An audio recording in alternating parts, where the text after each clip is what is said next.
Ladies and gentlemen, welcome back to another episode of the Real Tales podcast. Today, I have Jaimie Dominelli from Kansas here to talk about how she has scaled her business throughout the last years in real estate and is flipping houses virtually across the country. This is going to be a really interesting and exciting conversation. I personally have my notepad and pen ready to go.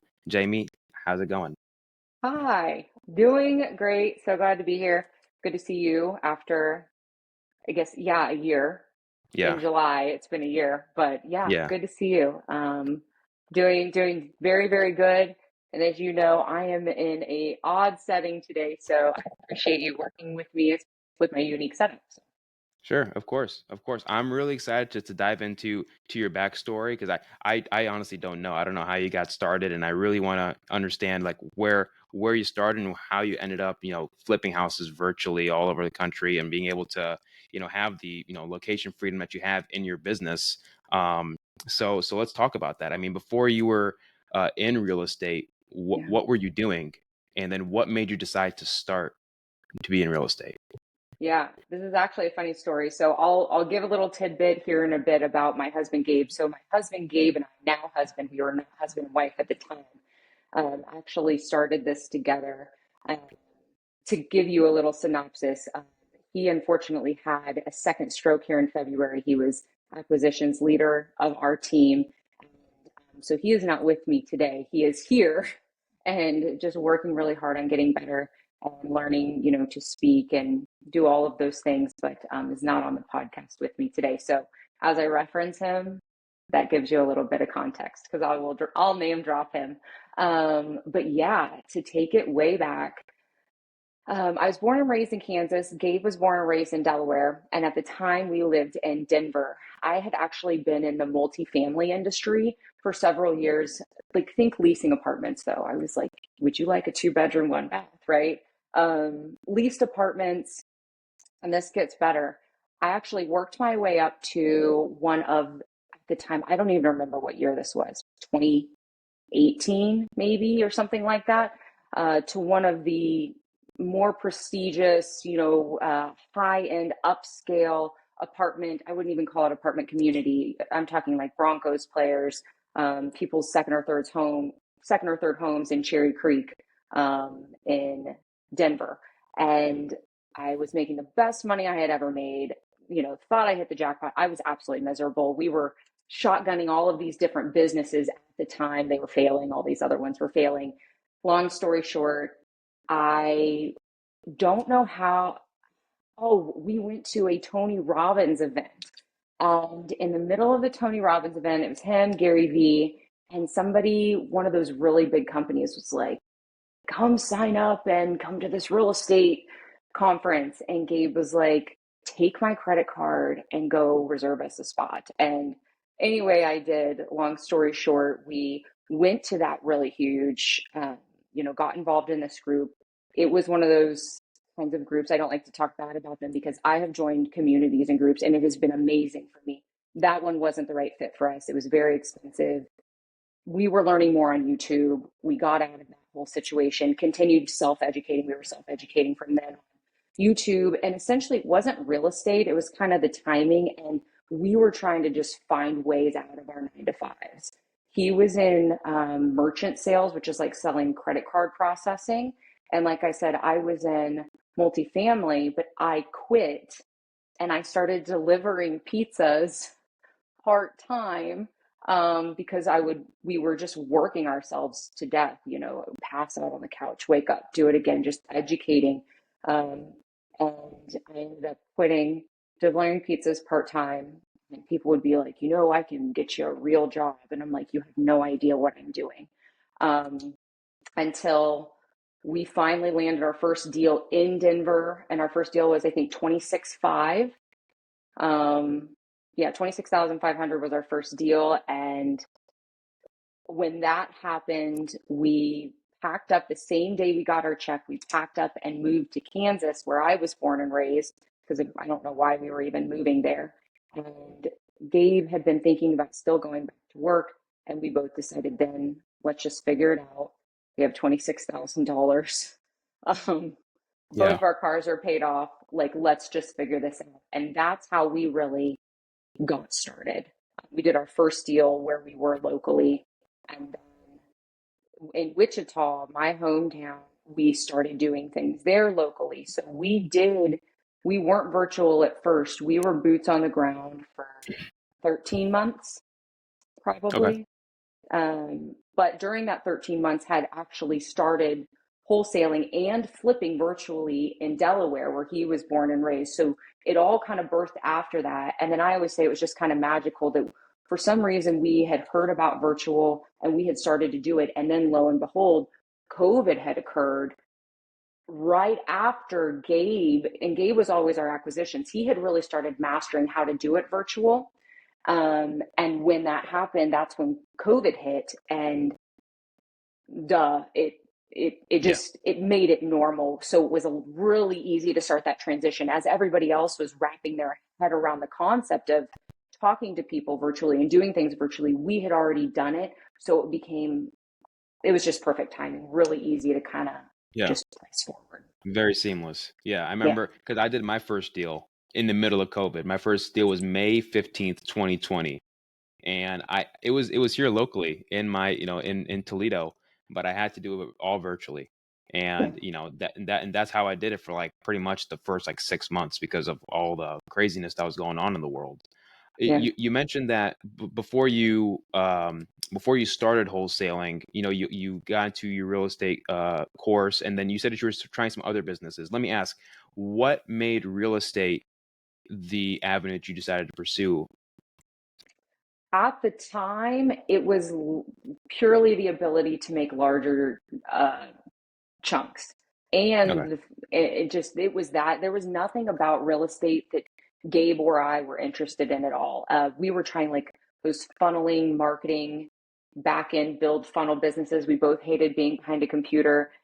I think we just fell into it because not fell into it as we were trying things, it resonated because he was really comfortable doing phone sales through doing what do you call it, merchant services. He was really comfortable talking to people on the phone, getting to know them.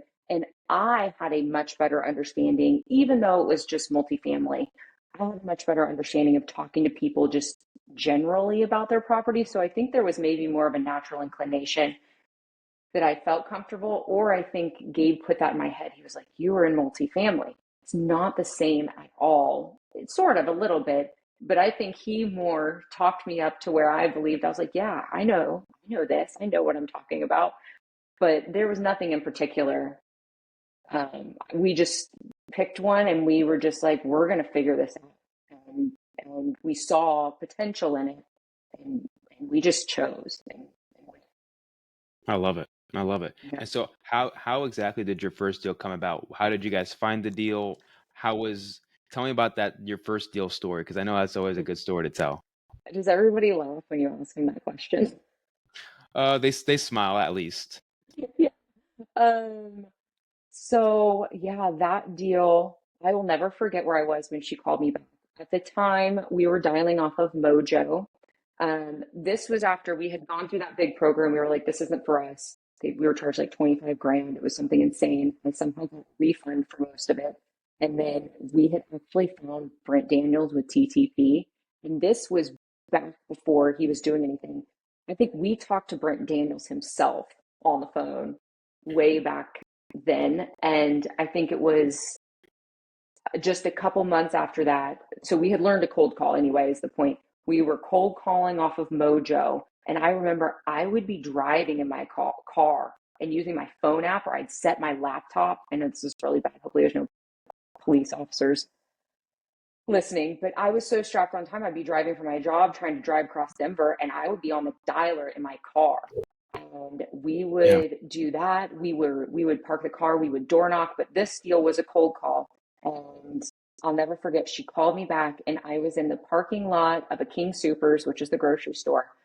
And she's just like, yeah, I'm interested in selling my house. And like, you just feel like you're going to vomit. I was like, okay, I don't know what to do. I called Gabe. I was like, she wants to sell her house. Right. And I don't even remember because it's such a whirlwind what happened, but I remember running the open, having people come look at the property, and uh, her sister, who had been moving out of it, came up and started mowing the lawn while we were there. And she was trying, she was negotiating it, and or Gabe was negotiating it. And that's how it first came about. It was a cold call. She called us back, wanted to sell because there was a family member living in the property and had trashed it. And that was that deal. So Awesome. What list, out of curiosity, were you calling? I don't even remember. I couldn't even tell you. I have And no idea. I don't even think we were calling lists correctly because, really, and I remember someone showing up that day that was there looking at the property to see if they were interested in it. And they were like, how did you find these deals? Because at the time, Denver was the market. That was in 2019. It was mm, hot. You couldn't find a deal. Somehow we found one. They were like, how did you get this deal? And I wanted to be like, beats me. I mean, I don't even know what I'm doing, right? I yeah, didn't. You go through your whole first deal, and I'm like, I don't know what that was. yeah, First price that we gave her, she was like, yeah, it sounds good. I don't even know what she would have taken, you know? yeah.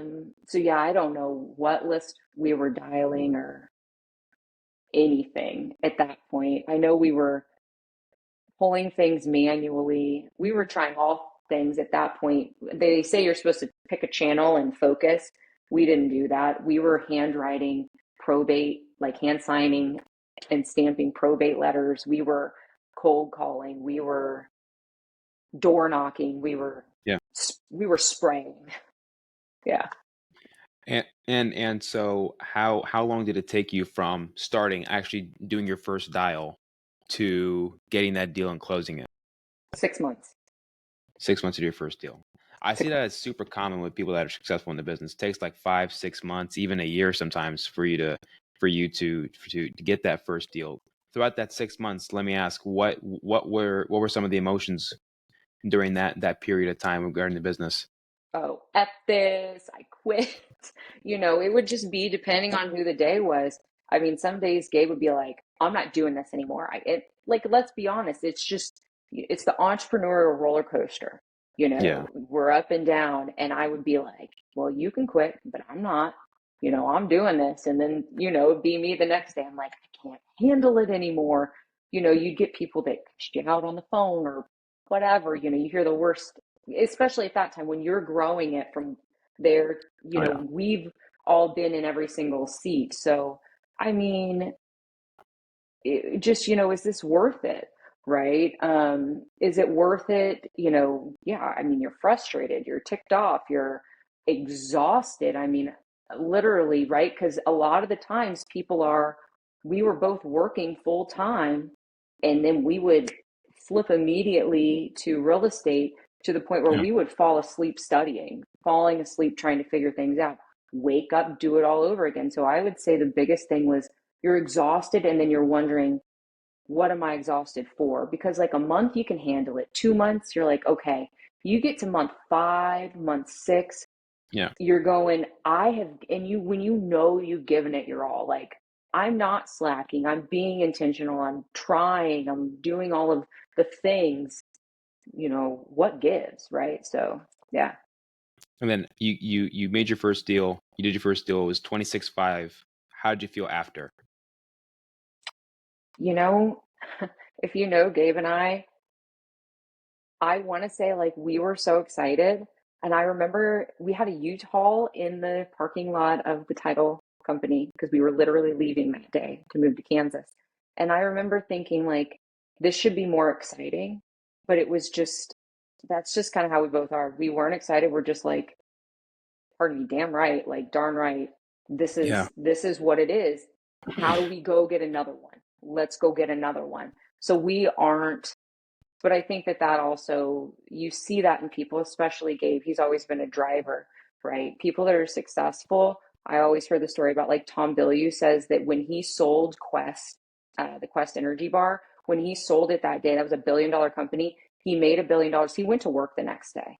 So I think that that's good when you hear about stuff like that. You don't get too high on your highs. You don't get too low on your lows. Not saying I'm not guilty, but I remember looking back and even having that picture of us in the elevator, and it wasn't remarkable for us, and it should have been. And for some reason, we were just like, it was almost just reassurance that like, okay, let's roll, right? Would you say the hunt is more rewarding than the actual reward?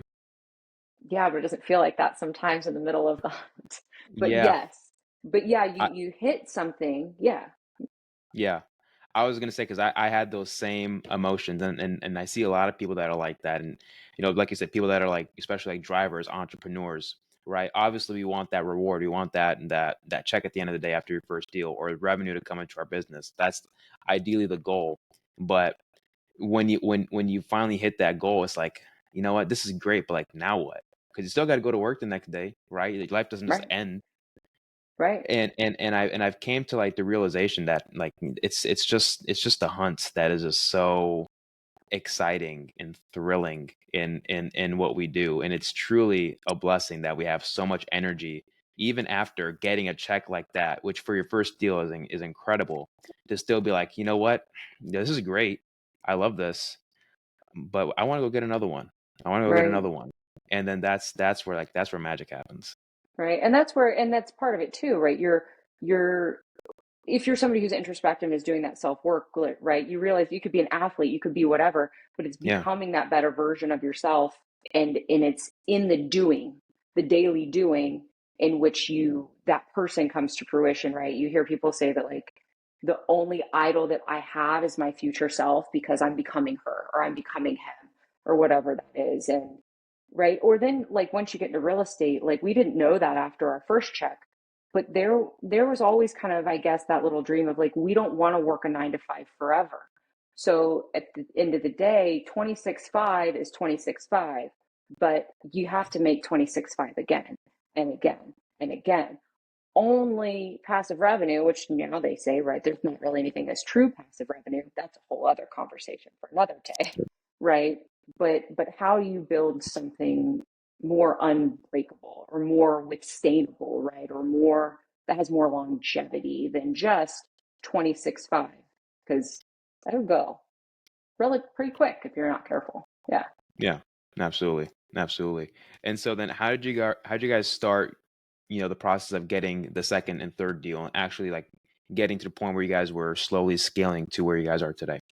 That Like, how was was that re process? Yeah, that was really rough. I will say it's only been, the past couple years, I guess, maybe. My years are so messed up with everything since this happened in February. I don't even know what 2024 is right now. That we really understood how to develop a system and process. We knew on during that kind of COVID time, we had our first deal and then we went through that year 2020. We knew we wanted to build a system and a process, but for some reason we had a big challenge. Funny story is that I can't imagine where we would be. Our bills in Wichita, I think collectively we both owned our cars. It was Wichita, Kansas, so we were living all bills paid under $1,000 a month for both of us, right? Add groceries or whatever, but I mean, all of our bills. We were living really, really well, right? Internet was included in our 750 a month rent, right? Whatever. We didn't have any bills. At one point, we had like $300,000 in a checking account. We didn't hire out. Our minds were stuck in survival mode. So like it's painful to look back and think about that. And if we would have just taken that money and invested in the right people, there was so much scarcity and lack mindset that we had that was, what if they mess it up? What if they don't do it as good as us? I really thought that I needed to be doing everything, and I still struggle with that. Mm, And Layla Hermosi will say, like, well, sometimes you need like two or three of you, like you and me or Gabe, certain people aren't built like your average person. Somehow you can produce way more. So I don't even remember. Like, to go back to your question, it was challenging. We started by hiring a cold caller. Um, Gabe trained that caller. I was in dispositions. So Gabe and I really split like that. I was doing data and dispositions. He was doing acquisitions and training the cold caller. And that was our process moving forward. I should have gotten rid of data immediately because I don't understand data. I don't understand tech. So there were definitely things we should have tossed. And that process it took years to get out of Yeah. this lack mindset thinking for sure. And when you guys first started, did you guys have, because I know you mentioned you were, still working, your 9 to 5 at the time. When you started, did you have the goal of wanting to make this like a full-time business, or did that come after you got your first deal and you really realized what it could actually become after doing it for, 6 months? No, I think we knew that we would make whatever we were pouring into something full time. We knew Hmm. that whatever we were doing, we just couldn't stand going to a 9 to 5. And Gotcha. so, whatever that, I don't think we knew what it looked like, but we knew we would go all in full time on that. Whatever that was, that just happened to finally stick as real estate. I don't know why we didn't drop it like we had dropped these other things that we were trying. There must be have been something there that I don't recall, or something that we saw, and I don't know what it was, honestly. Hmm. Yeah. Well, it's glad that you actually did stay with it, because I mean you guys are doing great now. What were some of the lessons you learned from going to deal one to today Mm, in scaling? I know you mentioned, you know, delegating was an issue. You didn't understand, delegating, or didn't put your mind towards delegating at the time. What else, or if you want to expand on that, yeah. that note. So I'll tie this into virtual flipping Okay. because um, simultaneously we started flipping in 2020 as well. And in terms of delegation, for whatever reason, I had a hard time delegating in wholesaling side of things, but it was much easier for me to delegate in the flipping side of things for whatever. I think it's because for some reason, maybe I knew that I couldn't do that skill, right? I tried to Mm. go flip a house myself. And I think it was like, I was like 2 weeks in and I called Gabe and I was literally, I don't cry that much, but I was literally crying into the cabinet door and rolling my tears into the paint. I was like, I can't do this. You know, we have to hire someone to get it done. And so that is how I had learned to delegate was, you call and you vet and you find the best person for the job. You qualify, you pre-qualify them, you qualify them again. And I set my expectations like, I'm sorry, you don't get fronted 25% or 50% or material costs. You finish the job, you have 4 draws, you finish draw one, and um, you're going to send me pictures. You're going to send me a full walkthrough video. I'm going to have boots on the ground walk through it. And I had a very rigorous process. And I was like, then you get your draw. We'll move on. For whatever reason, I had a challenge doing that in our wholesaling business. And so some of those lessons, I think, and for me, the reason I think I had a hard time was because I didn't understand data marketing cycle. At the time, we were only cold calling. And if you've ever Mm. cold called, to me, that was very confusing because you had new data and old data. And how do you hit fresh people? And what I learned was that just like doing those cabinet doors, I should have just found the most qualified person, or not even most qualified. Most people would have been more qualified than me, right? I didn't even have to find the best, just someone better than me.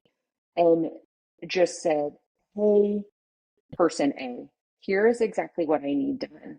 Um, but I think some of those lessons would be, I tried to study, it was just, yeah, qualify and find the right person and ask someone else, a mentor, maybe what my metrics were. I think I didn't want to delegate because I didn't even know how to measure if that person was doing their job.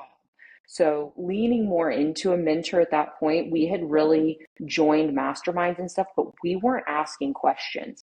We were just grinding. And that is how we became successful because we were just grinding. And so I think the grind is a good lesson. I think people don't do enough of that. But I Mm. think the people that are grinders, if that's you, like pump your brakes and go ask a question and don't drop it in the Facebook group. Like, call somebody you know, call 10 people you know, because those 10 phone calls and having 10 quality conversations will most likely get your answer and save you months of throwing mud up against a wall, hoping it sticks, and taking a lot of the Facebook groups have great responses, but sometimes you're just like, well, maybe I'll try Right. what Fred said. You're like, Fred, you suck. Like, that was not a good idea. Right. So getting, just don't grind so hard. You don't have to read it all, but have legit conversations, just how we have before, what's working for you? And you'll know if those are your people or not, right? No. So I don't even know if that answered your question. We kind of went on a loop there. It no, it definitely did. It definitely did. Now, on that note, when let's just say, you're talking to somebody and let's say they were in a situation that you guys were in. They were grinding, they were seeing success within themselves, but they were not leveraging resources to the most that their capacity, right? To be able to really, be able to do more with the same amount of time. And Okay. they're kind of in this rut, like they're doing, let's say, a couple of deals a month, and they by themselves are successful, but they have a hard time getting over that hump to do more deals, to do 5, 10, 20 deals a month. Mm-hmm. A lot of times, I'd say most of the times, it's just people. It's just a people problem that people just don't have the confidence in delegating.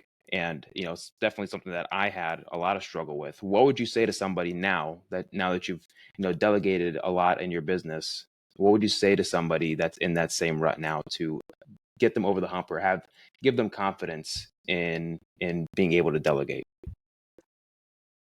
Hmm. Um, do the work, the internal work. By that I mean have be accountable to yourself, first of all. Be accountable to yourself and be accountable to yourself in your business, because that breeds self-confidence. And then in my opinion, and maybe this is within myself, I will not feel I one thing that held me back, right, is we feel like as the owner, right, of the business, that we're supposed to have it figured out, and that bringing somebody in that knows more than us somehow gives this shift. It's Yeah, okay to have the shift. It doesn't mean, how do I lead somebody that's more knowledgeable than me? That was my biggest thing. I'm like, well, if I hire somebody that's more qualified than me, well, what am I going to do? They're going to know that I'm full of crap and I can't lead them. That was my biggest fear, was they're going to say she's not a fit leader. The thing that I think would be is you do need to properly vet and find a good person for that role, right? You're not at the point where you can go poach somebody from some big company, because you're not going to be able to offer that person the kind of revenue or job opportunities that a large company would have. So it's kind of finding someone that's at your level. Sorry, my phone is dying in front of me. That's at your level, but a little bit higher, right? That can do the skill set that you need. And I don't want to say this. I was actually listening to a podcast this morning, is that your best employees, your best team members aren't money hungry. They're wanting to grow. So finding somebody that has the qualification standards, say you're looking for somebody that's very seasoned in dispositions. They have a good base. They already understand it. You let them know, hey, here's the thing. This is the realistic thing that's going on here. Dispositions is not my jam, right? But here's the group. Here are the people that you can tie into, and here's where we're going. And if you can paint a vision for them and show them that together, this is where we can go, and you get somebody that, yeah, wants to make money, but is there to learn and grow, and they are hungry somehow inside, just like you are, you're going to roll. There's no other reason than why Diane, one of our team members, stayed with us for 4 years. She doesn't even care about the check. She was actually doing a job for us when Gabe went into the hospital, and she had to drop back into a cold caller, and she felt guilty for taking the pay that she had gotten a raise for. She wanted in herself, much like a lot of entrepreneurs, to feel, maybe not, but she wanted that pride. She wanted to show up and do more than she was capable of. She even said, she was like, I'm embarrassed to say that I'm still cold calling. it wasn't about that, right? So finding people that just inherently want to grow and become better, and they see that, they follow that fire and follow that story. So be like, yeah, just get out of your own way, humble yourself, and I would say, and I listen to a lot of Layla Hermosi stuff because that girl can build a team, and I've learned a lot. So I'll say that. And how do you find people like that? Or what's been your experience in finding people like that? Learn how to interview and qualify. Mm, You can get on any platform you want. We get on onlinejobs.ph, we get on Upwork, we've networked. It doesn't matter if you don't know who you're looking for. Same thing, you can't find a seller if you don't know what you're looking for. In the beginning, you're confused. Does it sound like that person wants to sell? They're actually a seller. Sounds like that person wants to sell. They actually aren't a seller, right? Same thing. The more interviews you go through, the more, you know, you get clear cut. And I think the other thing that was big for us that was a shift is you get clear cut on your morals and your values and what your team culture looks like, because you don't necessarily, you want to like the people on your team, but they also need to have that balance of, you want to like each other, but that's not as important as them doing their position well. But what's even more important on that is that, do you have the same core values? Like for us is like having a wow. can-do attitude and communication and collaboration.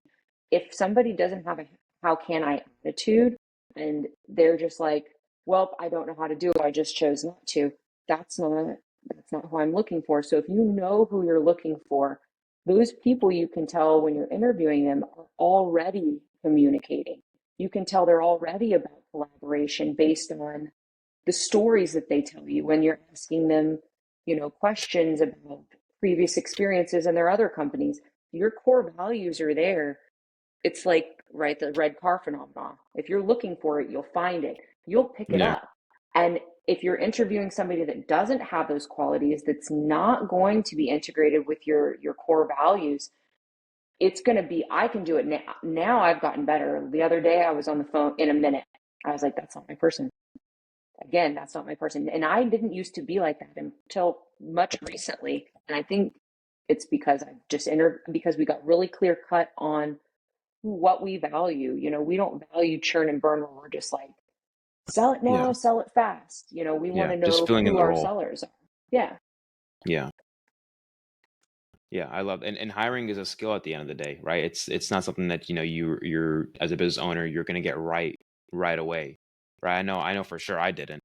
Yep. I had my struggles with it. I'm sure you have as well. And I kind of like the same as you, the topic of core values is really something over the last couple of months that I've really understood the power of. Because when I was first hearing about core values as I was an entrepreneur, it was just kind of like, I hate to say it, but I always felt it was said in a way that almost felt like corny, or Right. like it's just like kind of like this rah rah type talk. Like find somebody that's nice and um hardworking, and like people would make that their core values. And of course, you Yep. want people like that on your team.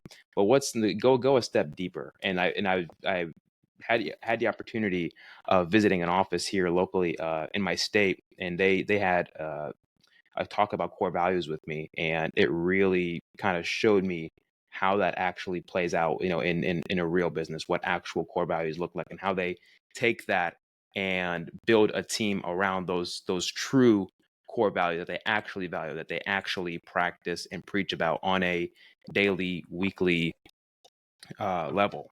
Yeah. And yeah, I think once you have those in place, it makes it so much easier to know who's for you and who's not. 100%. And I felt the same way. It was like, I felt like, I'm like, well, or I would feel like, well, we're too small. How can just Gabe and, that's why I think that it's sometimes that's not even the place to start, but maybe it is. It's like, well, how can a team of 3 or 4 have core values? It's like, it feels too small. You think of like, oh, they're posted on a break room at lunch or something. But yeah, like you're saying, go a step deeper. Call it an energy if you want. Yeah. It's a cohesiveness. It's like if you dial into your friend group, I want to be around other people that are actually more successful than me, right? But we're at least, and that doesn't mean that their skill set, there's different tiers for different spots, right? If I'm wanting to be Sure. better in business, I want people that have better skill sets than me or more fruitful businesses, right? But if I'm looking for people, if I'm looking to improve my marriage, I may not necessarily care about another certain aspect. I want to know how Jan and Bob, have made it 55 years together and they're successful and they have, what does that picture look like, right? And I think that kind of goes back to what you're saying, like, how do you find the right people? Those people are going to be there. They may not see where you're at, but they're going to say, oh, I see where he's going and I want to hop on that train. Let me go, you know? Yeah. Yeah. Yeah, well said. Let me ask. I know we've talked a lot about your beginnings already, but there obviously was a lot of exponential growth during this period of your life of your life and in your business. Was this the has everything been kind of linear or on the same exponential um, way up since the beginning, or not? Because the next question I had, and I want to ask this word for word because I think it's a really interesting question. Was there ever a point in your journey, other than your beginning, where you saw drastic exponential growth? And my follow-up question to that is, what were the conditions of your life at that point? Mm,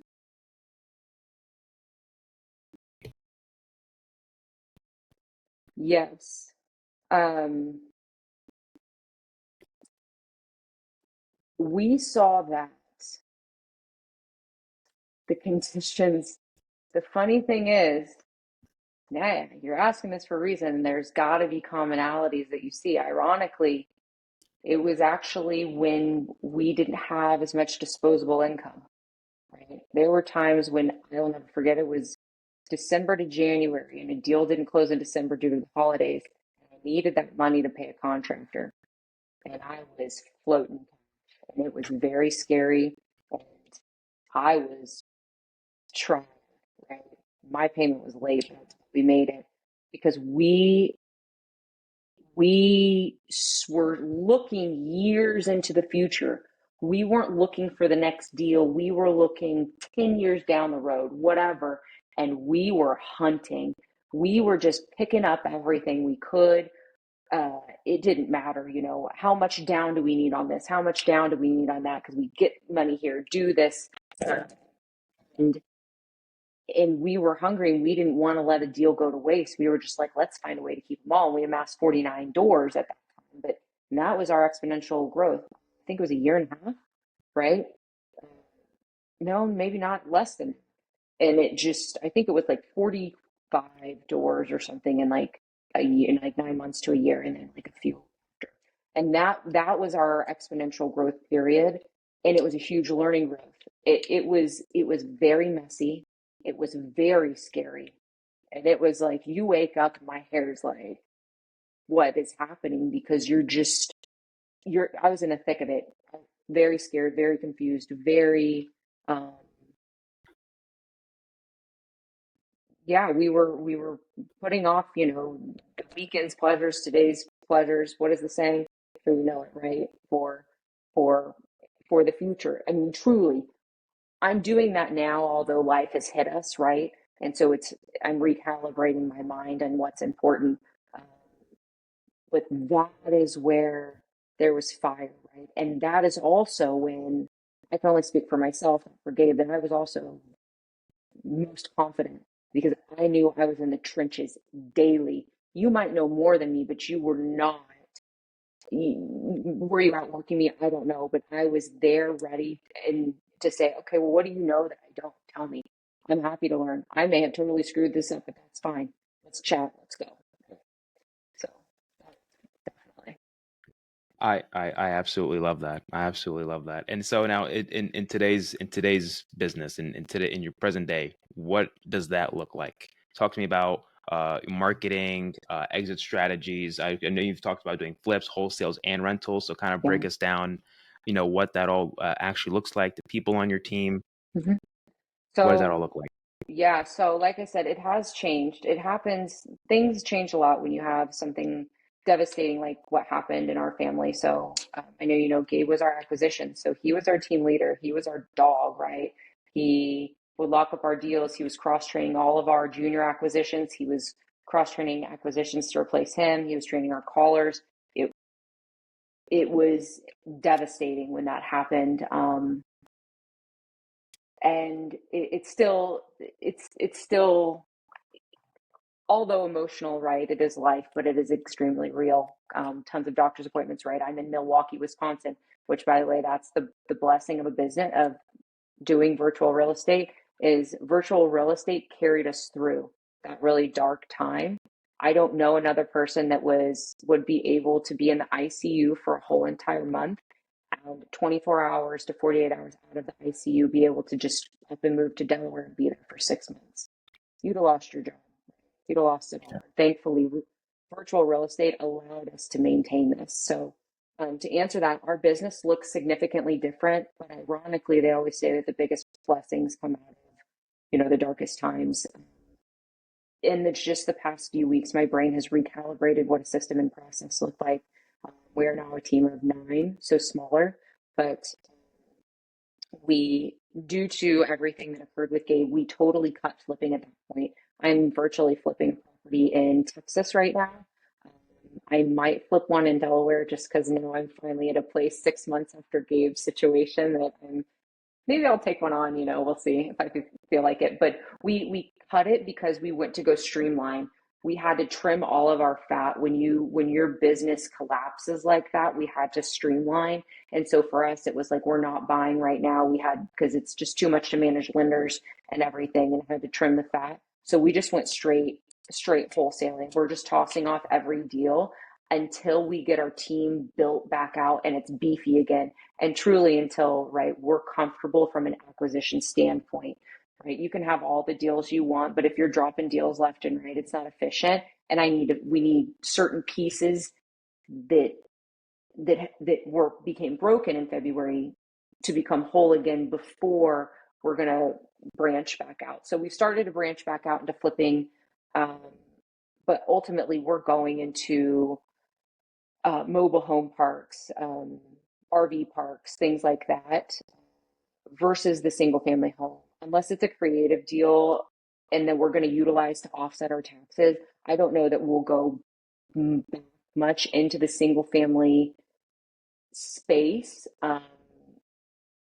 because you got to have either a lot of private money that you've built that wants to invest in a single family home, right? It just has to make sense. And for us right now, it doesn't. We would like to streamline that and rebuild over here and get some additional passive revenue in that way. So we've now have every role filled except for acquisitions, which is a big nugget that we need to refill. And then I told you, I don't know why I can't get rid of transaction coordination. I know it's insane. I've tried to place like 5 people in that role, and I need to listen to my previous self because I always go back and pick it up. But there's either something I'm training wrong or something I need to learn there, because that should be like the easiest thing to get rid of, to build that rapport. Yeah. I mean, it's training a TC, at least from my experience. I mean, you can obviously just like hire it out, like have like a company like create it. I forget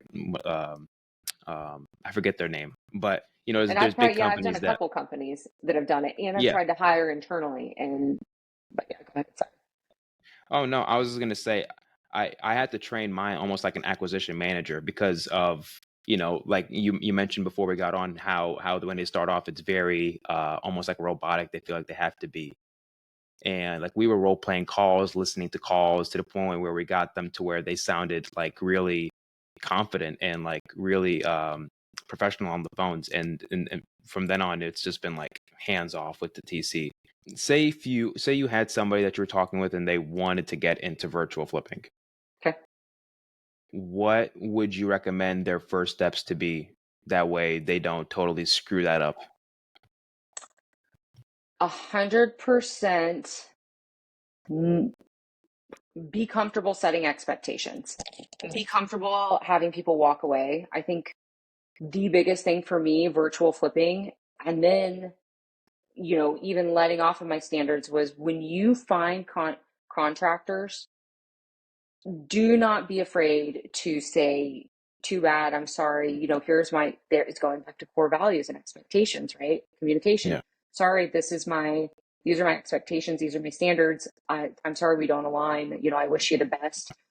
Being really clear cut on your expectations. So for me, when I would call an interview GCs to flip, I immediately off the cuff, I was like, hey, this is Jaimie. I'm reaching out. I'm actually a flipper in the area. I flip about, I don't even know what I was doing, like 4 a quarter, whatever, however many you do. Flip one a month. Here's the thing. Here's the kinds of properties I flip. Here's my process. Now, I don't want to waste your time and I don't want to waste mine. That's the last thing I ever want to do. So I just want to talk to you about this now. This is not something where, I'm comfortable fronting material costs. However, we can go ahead and sign an agreement. And I'm really rigorous because I'll be honest with you, I am 100% virtual. As I'm sure you can understand, with that comes a lot of checking in. I don't want to be your mom. I'm not going to have anyone be your mom or dad, but I have to make sure that my asset is safe and it's under control. So that means prior to receiving any sort of draw, we are going to take full photos. We're also going to require a full walkthrough. In addition to that, I may have boots on the ground walk in to verify that all the work is complete. Now, the good news is that we always have our funds available. Our lender is really consistent. They don't give you a hard time. And so as soon as you submit that, we're able to provide your funds. And we want to make sure that you're able to keep rolling without any sort of lapse in receiving funds and having to stop your crew. So that's what we're able to provide. And, we like you to be able to roll right into another project if your capacity allows it. But I want to make sure that you're aware, Mr. Flipper, that's how I operate. And if that's not a good fit, that's okay. Just let me know. And that's no problem at all. Awesome. Just set your expectations. And most of them will be like, yeah, we don't work like that. That's okay. You're not my dude. No big deal. I'm not your girl. Right. We're not a good fit. That's okay. I find that you actually you really cut to the chase with people like that, though. You end up building great. The relationships you're going to build them because you've already cut that fluff. You're already having kind of like the hard conversation. People don't ever like to talk about money and talk about, which is funny, even in this industry, people get funky about, well, when will I get paid? And people kind of tiptoe around that, I think, a little bit too lightly. Like, no, let's just talk about it. Hey, here's my expectations. I need this done, this done, this done, this done, and here's my deadline. And then I like to place that deadline on not just me. It's not necessarily my deadline, but this is a lender deadline. And if we don't make this deadline, we are out of a project. So we're on the same side, right? You want this done because you want to get paid and you want another project. I want this done because I want to do another project. And hopefully I want to do it with you because you're doing a great job. But to do that, I need the work to be done on time. I need it to be done in quality, and we can solidify that, and Perfect. I'm just not going to pay you up front. I'm just going to tell you up front. So, Yeah. yeah. So contractors are, I can only imagine, one of the hardest parts of dealing and getting that system in place. What are some things that maybe people don't realize are huge things that they need to understand and be prepared for that they don't necessarily think of before getting into something like this? In terms of flipping in general or with contractors or both, I guess. Flipping virtually. Flipping virtually.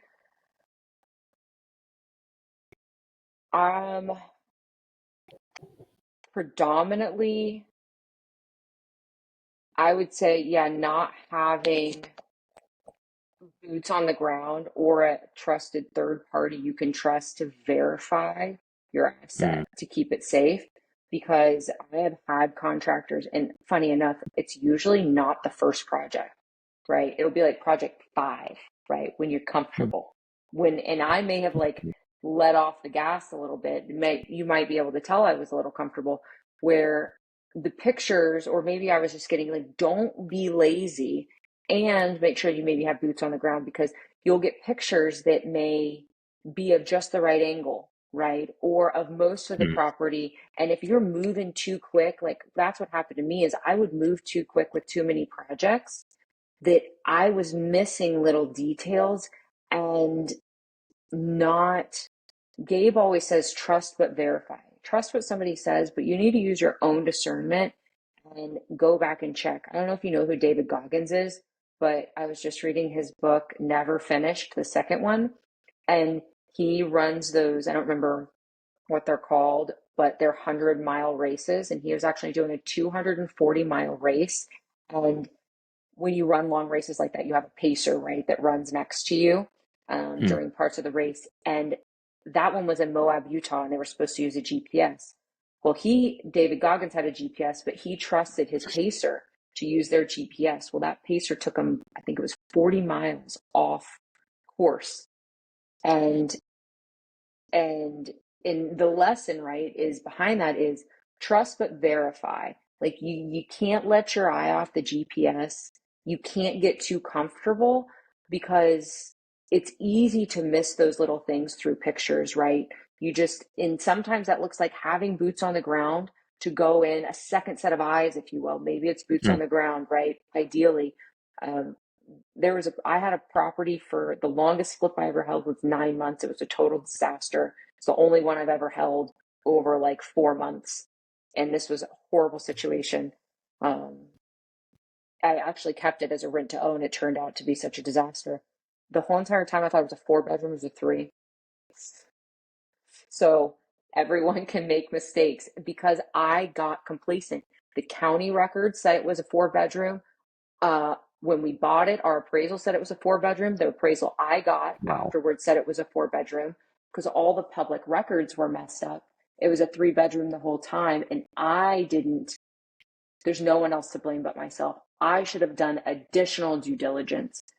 And I missed it because I let my guard down a little bit. I could blame everything. Well, if the county was right, I could have blamed Yeah. whatever, but I let my guard down. Just that much, and it cost us it cost us money, it cost us a lot of time, and it wasn't very fun. So yeah, just double check again, get a second set of eyes, you know that you trust. Love that. Yeah. I love that. And so, looking into the future, where do you see the business in the next 3 years? Oh yeah, 100%. I mean, totally exited out. So I think that our goals have changed. Again, it's not often that you get on with somebody who's just had a big life altering event 6 months prior. So before it was Yeah. $5 million in revenue annually.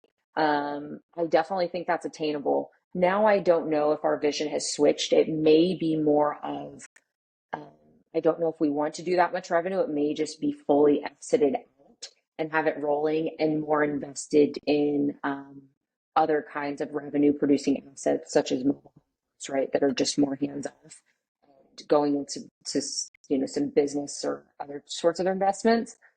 But 100% running with, I don't need to be in here more than 5 hours a week, right? It's fully self-sufficient. Um, we're, I mean, easily doing, several $1 million in revenue annually, but maybe not five, right? I think things are shifting. And again, that was originally the goal. I definitely think that's attainable. Right now, we are currently doing deals in, let's see, Kansas, Oklahoma. I have deals currently in Kansas, Oklahoma, Texas, Alabama, Florida, and Delaware. So currently I have deals Wow. in 6 states. I just finished one in California. So I think that's Wow. going to be subjective as to how the market changes as well, right? This was a really good Right. strategy for us to go. And I apologize, I know, because my phone has been going off, so I'm holding it now, but thank you. Um, but I think we're going to right shift with the market because I think we will see a big shift. So I think that also has to do with adaptability. That's looked like us doing a lot It's of huge. creative deals. And so I don't know. I don't have a perfect trajectory. I used to have a plan, and it all went out the window 6 months ago. So we are in recalibration. And I think that's important to know is that it's okay for Mhm. your plan to totally blow up. You see people that have been very successful, and I hope that will be us where they've had a business or something, yeah, just totally goes sideways and it forces you into a really dark hole and you're going, how am I going to climb out of this? And I have been digging, scratching, and clawing for months to get back to where we are now. And my brain has shifted so much in the past month and a half that it'll be interesting to see, what we're choosing to do. But I think, yeah, it's going to be heavily dependent on market shifts. And I think it's really tuning in and listening to people that know more than we do. And they're already making those moves and plans, and maybe watching that, studying more economical things like that within reason, right? I'm not talking about like watching the news necessarily, right? But making those smart educational decisions and just being ready to pivot. And you mentioned doing states in, I think that was like 7 states. How did you choose those markets? Mm. So Kansas and Delaware, and I don't, some of these, we do parts of Pennsylvania and parts of Maryland. That's because Gabe was born and raised in Delaware. So he had Okay. always felt pretty relatively confident. Those were our two first markets, were Kansas and Delaware, which includes parts of Maryland and Pennsylvania because it's so small. Um, Mm, because we felt confident in relearning those areas, and we had boots on the ground so we could flip there. And that's how we really started flipping virtually, because we were just more confident. We added Oklahoma just to start expanding, just to see what we could do.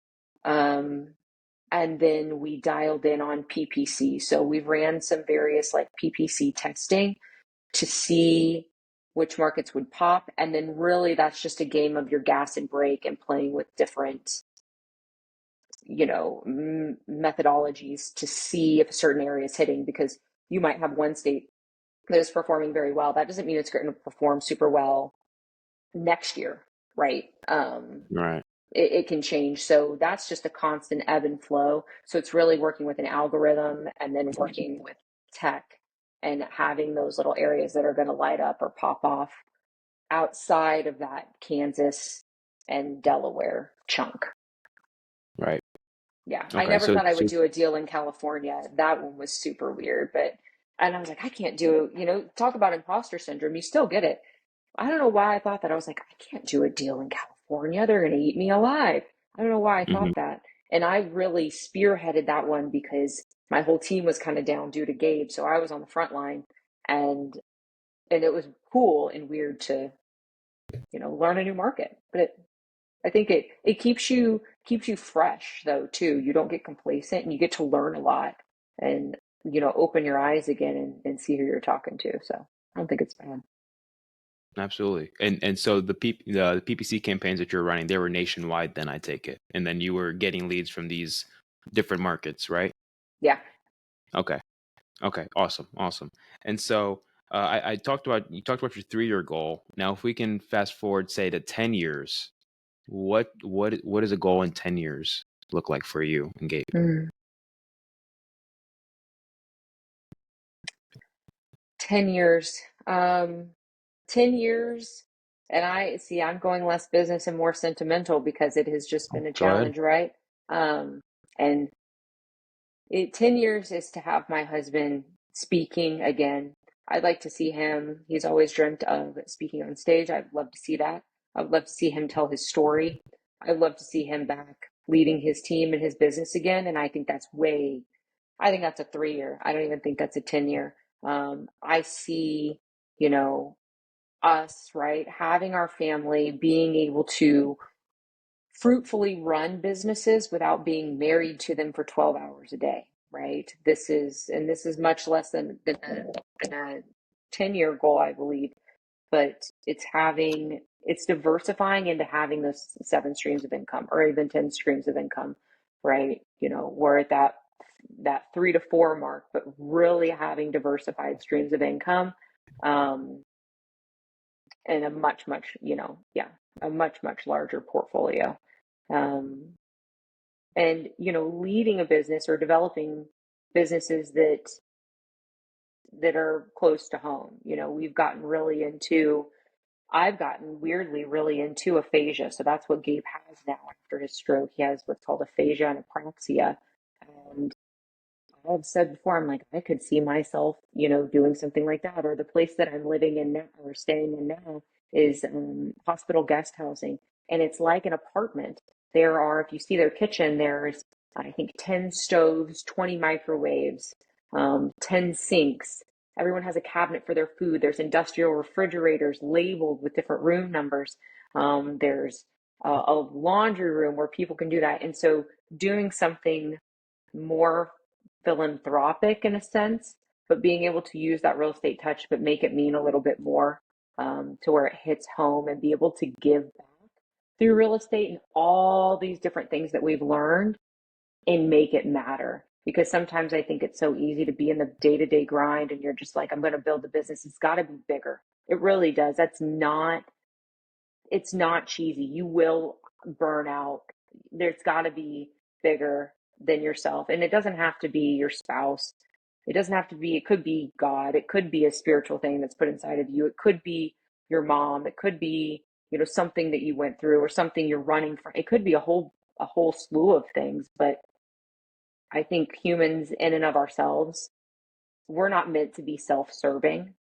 We're trained, I think, this way in 2024 through social media and things like that, that we're just so self-serving and we're selfish. But you see those fruits and that exponential growth when it's bigger than that. And that's what I really want to do, is to get into such a secure place financially that I can pour back into something that's bigger than that, not to reap the financial reward, but ironically, that may be what comes back around, right? But to have more fun with it on that side. I love it. I love it. And you hear it from the most successful people, right? Do it, your passion is going to carry you throughout your business. It's the people that are most passionate about what they're doing in their business and in their brands that actually end up doing it for the long haul and end up becoming successful. Yeah. So if that's what's at the heart of it, then I mean, I can only expect great things to happen from what you decide to endeavor on in the future. Um, if you could, this is my last question I'm going to ask, and then I'm going to ask for some last words. But if you can go back and talk with the Jaimie who was just getting started, what would you tell her? That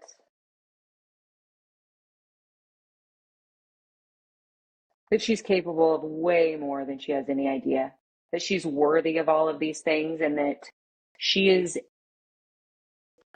she's worth listening to, and that people do care what she has to say, and that she's not too loud, and that in her sharing her story or reaching out and making connections, there's beauty in that. You're able to help somebody, and the things that you've learned this far aren't as insignificant as you think, right? And to have more pride in the challenges you're going through, and to not be so, not pretend, it's okay to fake it till you make it, but it's okay to ask for help and to humble yourself and to say, I don't understand. And you don't have to grind alone in a room, in a box. You can reach out and get help and move forward. I love that. I love that. Jaimie, it was incredible having you on the podcast. Thank you so much. Before we go, any last words? Um,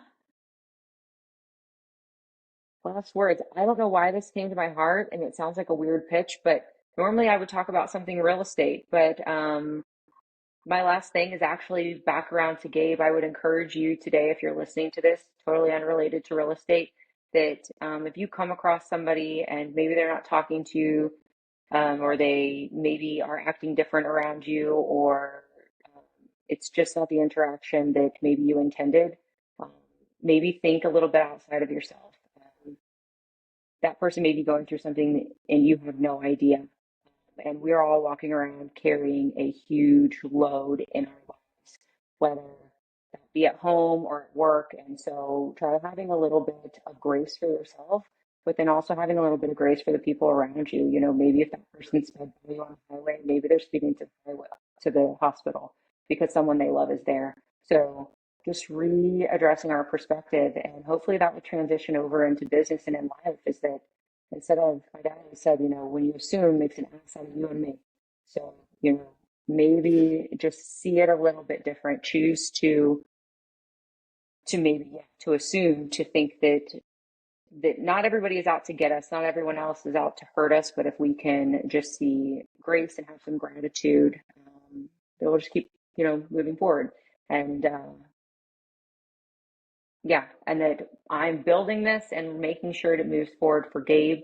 If you guys are ever curious, look into aphasia, APHASIA, and apraxia. More and more young people are having strokes now. He did not have high blood pressure, but more and more people are having them now, and it's a new and crazy phenomena. And so I will always now, we were saying like silence is loud, but Gabe is louder, right? And to see somebody who was so talkative and so bold lose the ability to do that has been so challenging.